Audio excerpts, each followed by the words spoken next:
안녕하세요. AMPM 글로벌 광고기획본부 임재빈입니다. 오늘은 전환에 대한 액션이 가장 활발하게 일어나는 네이버 쇼핑 영역의 한 광고 구자를 소개해드릴까 하는데요. 바로 네이버 쇼핑 브랜드형입니다. 해당 구자가 나온 지 거의 1년 정도가 지났는데 아직 모르고 계시는 분들이 많으셔서 전체적으로 조건이나 소재 가이드 등등 다양하게 전달드릴 예정이오니 참고 부탁드리겠습니다. 교육 시작에 앞서 목차는 크게 세 가지로 나누어 봤는데요. 첫 번째로는 쇼핑 브랜드형이란, 두 번째로 쇼핑 제작 가이드 및 소개, 그리고 마지막 세 번째로는 키워드 등록 방법에 대한 내용으로 교육을 마무리하려고 합니다. 자, 그럼 첫 번째 헤드라인인 쇼핑 브랜드형을 소개해드릴까 합니다. 내용은 입점 절차, 노출 지면, 등록 방법 등등에 대한 내용으로 진행이 될 것이며 어떤 느낌인지 정도만 봐주시면 될 것 같습니다. 먼저 쇼핑 브랜드형은 네이버 브랜드 패키지에 가입된 브랜드사의 컨텐츠와 상품을 네이버 쇼핑 검색 결과 페이지에 효과적으로 노출하여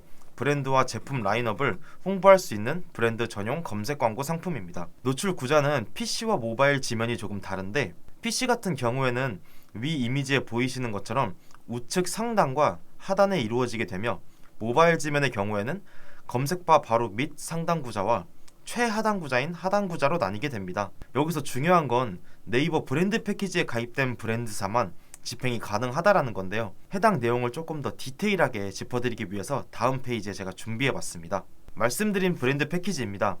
먼저 브랜드 패키지는 브랜드 제품의 빠르고 정확하고 풍부한 정보를 소비자에게 직접 전달하고 네이버 쇼핑에서 서비스되는 브랜드 상품 정보를 직접 관리할 수 있는 권한을 말합니다. 신청 조건은 브랜드 제품을 직접 생산하는 제조사와 브랜드 상표권을 보유한 브랜드 본사만 권한이 부여되고, 만약 해외 브랜드에 대한 상표권이면 국내 독점 계약 또는 브랜드 관리 권한을 전적으로 위임받으셨다면 브랜드 대행사로 권한을 실청할 수 있습니다. 브랜드 패키지는 위에서 말씀드렸다시피 상품 정보를 직접 관리할 수 있는 권한을 네이버로부터 부여받는 것이기 때문에 카탈로그, 정보 등록, 공식 판매처 노출, 빠른 정보 수정이 가능합니다. 물론 안 되는 절차도 있겠죠.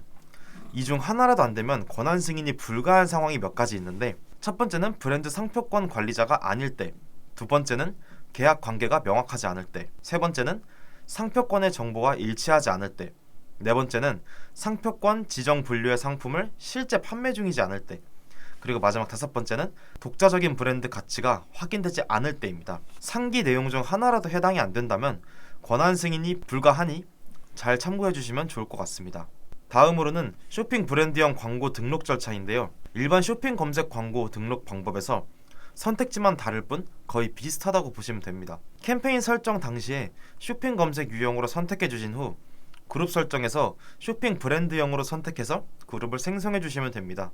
여기서 광고 그룹을 설정하는 데에 있어서 하단 상품 노출 방식을 설정해 주는 부분이 있는데 두 가지로 분류가 됩니다. 첫 번째는 상품 등록이 상품 선택 등록이 있는데, 이것은 그룹을 만들고 브랜드가 노출하고 싶은 상품을 추가 선택하여 선정할 수 있는 방식이고, 두 번째로는 전체 상품 등록이 있습니다. 전체 상품 등록은 검색어에 자동으로 매칭이 되어 상품이 노출되게끔 설정이 되어 있으며 별도로 저희가 원하는 상품을 따로 분류해서 선택할 수가 없습니다. 각자 장단점이 있지만 선택 상품 등록으로 해주시는 게 원하는 상품을 소재에 녹여 노출할 수 있고 안정적이라서 전체 상품 등록보단 선택 상품 등록을 더 추천드립니다. 하지만 그룹을 설정하셨다면은 이제 소재 유형을 선택해 주셔야 되는데, 현재 노출이 가능한 소재 유형은 두 가지가 있어요. 첫 번째는 쇼핑 이미지 썸네일형, 두 번째는 쇼핑 이미지 배너형이 있는데, 소재 노출 유형 및 규격은 소재 생성 시 옆에서 확인이 가능하니 어떤 지면이 해당 노출 제품에 가장 알맞는지 판단하여 생성해 주시면 됩니다.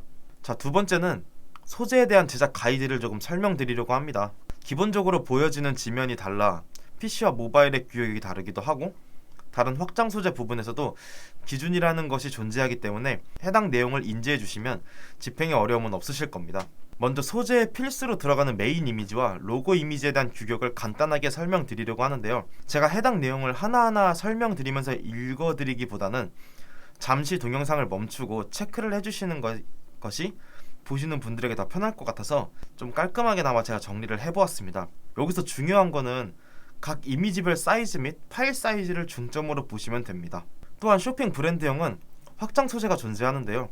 총 3가지 유형이 제공되며 모바일 쇼핑 검색 상단 및 PC 쇼핑 검색 상단 영역에 노출됩니다.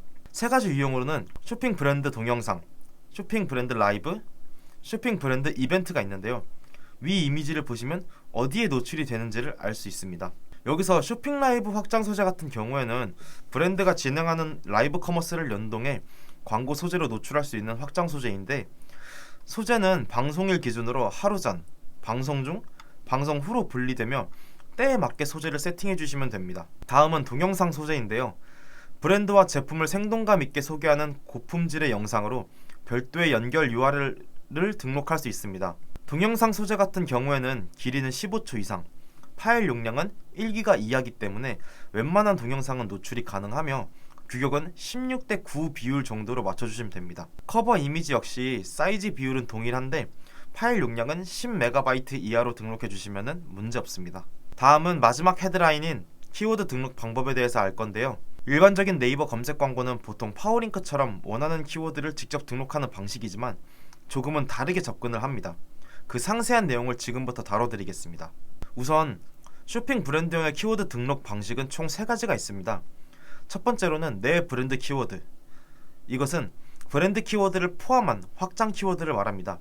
예를 들어서 브랜드 이름이 AMPM이고 머그컵을 판매 중인 브랜드라고 가정하면은 AMPM 머그컵, 이런 식으로 브랜드 키워드에서 확장한 키워드들이 가능하며, 두 번째는 다른 브랜드 키워드입니다. 말 그대로 다른 브랜드 키워드이거나 포함한 확장 키워드를 말합니다. 그리고 마지막 3번째는 일반 키워드인데요.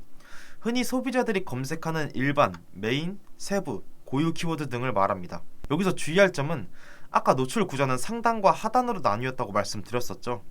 내 브랜드 키워드에 다른 브랜드는 상단에 노출될 수 없으며 다른 브랜드에 내 브랜드 역시 상단에 노출시킬 수 없습니다. 해당 사례 같은 경우에는 하단에 노출되어야 하고, 일반 키워드 같은 경우에는 업체와 경쟁을 해야 합니다. 한 키워드 구조에 5개의 브랜드만 노출이 가능하며 5개의 브랜드 또한 순위적인 부분에서 경쟁을 해야 하기 때문입니다. 키워드에 대한 개념이 조금 잡히셨다면 이제 어떻게 하면 효율적으로 운영하고 편하게 운영하는가를 알아볼 건데요. 간단하게 3가지 키워드를 각각 분리해서 운영을 해주시는 게 보기에도 편하고 집행하기에도 어려움이 없습니다. 예를 들어 A 상품의 키워드를 기존대로 일반, 내 브랜드, 다른 브랜드 이렇게 3개로 나누어서 그룹을 형성해 주시고 소재는 그 형성된 그룹에 맞게끔 제작하여서 집행해 주시면 좋습니다. 이렇게 해서 오늘 교육 주제였던 쇼핑 브랜드형 소개가 마무리되었습니다. 혹여나 내용에 대한 심화 과정을 더 듣고 싶으시다거나 궁금한 점이거나 좀 명확하게 이해가 되지 않으셨다라는 점이 있으시다면은 위에 적혀있는 내선 및 개인 번호로 적어놨으니 이쪽으로 문의 주셔도 되고, 이메일 편으로 문의를 주셔도 친절하게 답변 드리고 있으니 참고 부탁드립니다. 그럼 오늘 교육을 마치며 시청해주신 모든 분들께 감사합니다.